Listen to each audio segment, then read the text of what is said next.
Hi everybody, I'm here this week with Suresh, Yep. Hi.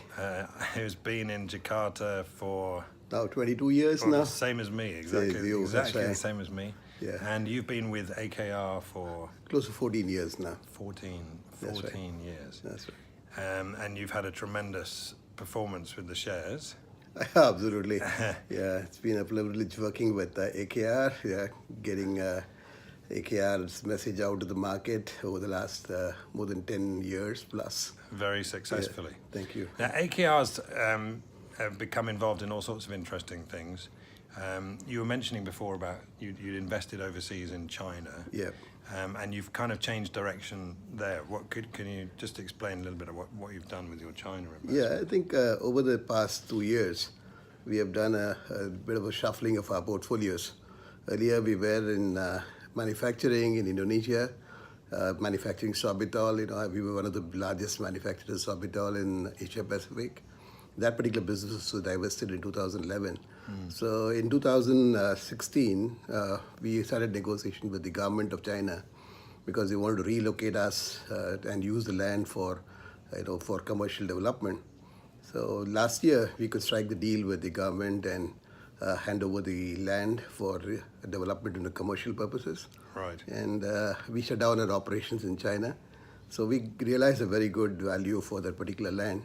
As you know, now China, the land prices are all going up. Yeah. So it's been a real good transaction for shareholders of AKR. We could realize quite a good value out of that particular transaction. It Right. should about more than $100 million in terms of the compensation that we received. Right. The second thing that we did was we also wound down our operations in the river ports because we feel that today there's a lot of opportunities in Indonesia. Right. So we would like to bring back this funds back to Indonesia. Okay. I think because of these two transactions, I think AKR has already garnered up nearly more than $300 million. Wow. In order to redeploy it in Indonesia, especially in the fields of logistics, Right. Infrastructure. We have got a joint venture now with BP. Yes. Just to go back to the infrastructure, you were mentioning before that in the last few years, you've kind of been more of a dividend player. Yeah. Or a payer. Yeah. And that's got up to quite a high percent. And then maybe now you're thinking about starting a new investment cycle. Investment cycle, yes. Right. So I think investment cycle again would be in the core business of logistics, supply chain, and again going into this project in Gresik where we are developing an integrated industrial and port estate, Right. which is a massive project of 3,000 hectares. Wow. So this project, which has been under development over the last 4 years, has already seen AKR and Palindo invest more than $400 million. Wow. I think we have plans to also build utilities like power plants, water supply, also develop one of the deep water ports in Indonesia. So all these would require quite a significant amount of capital contribution. Right. Plus over the next 5 years. Right. So I think this is a good way of rebalancing ourselves Right. to finance the future growth of the company. And you mentioned BP, and you've built up this infrastructure in the fuel space. Yeah.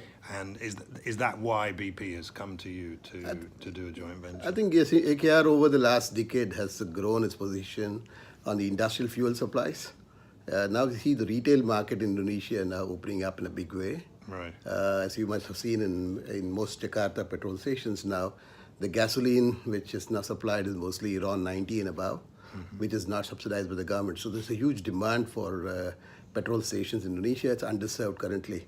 So BP has been looking at this market, and now with the market opening up in a big way, so we see opportunity to partner with BP.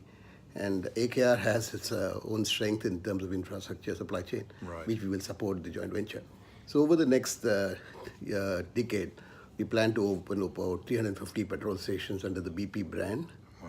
So this will be mainly selling high quality fuel and also bring in the non-fuel elements, the retail, lubricants, and the related ones. Because across the world nowadays, not only fuel, but also non-fuel is a big contributor. Right.